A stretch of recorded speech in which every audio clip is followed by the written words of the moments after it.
Assalomu alaykum YouTube ahli. Damas avtomobilimizga orqa tomonga to'ttaliq amazat qilib tayyorlaganmiz. Kuchaytirilgan plyus qilib. Hech qanaqa bu gulustiriga tegib yo metanga tegib qolmaydi.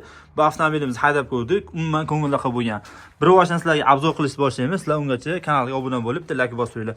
Bunga balkalarni ponni tushirib, chiroyli qilib, kraskalar, shumkalar qilganmiz. Mayatnisini pachino qilib, ruloviy kolonkalar ponni usit qilib, ichlarini yog'lab berganmiz. Cherepaxa rezinka qo'yilgan, stabilizator rezinka Nexan qo'yilgan va o'rtasi ham qo'yilgan. Supportlarda ovoz tiqilmasligi uchun yo'qotilgan. Oldin amazatlar kaptiva forma qilingan. Yana nima ishlar qilingani bir boshdan sanashni boshlaymiz. Sharovoylar yo'lni original qo'ygan. Nakinesi ham xuddi shunaqa keladi. Nakinesini ham chiroyli qo'yganmiz. Bu akamiz o'zi Instagramdan ko'rishib, Namanganda shahardan kelishgan avtomobiliga akamiz tako chiroyli qarab yurar ekan va avtomobilni xudo xolasa yumshoq qilib ko'ngilda qilib beramiz.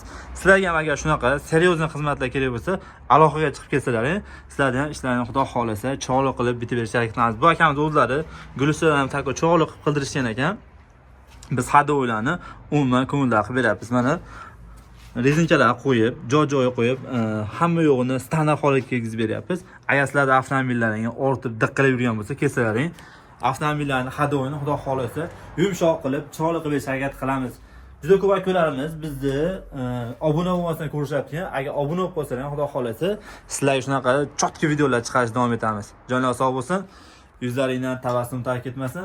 Avtoprofessor kanalidan uzoqlashmanglar.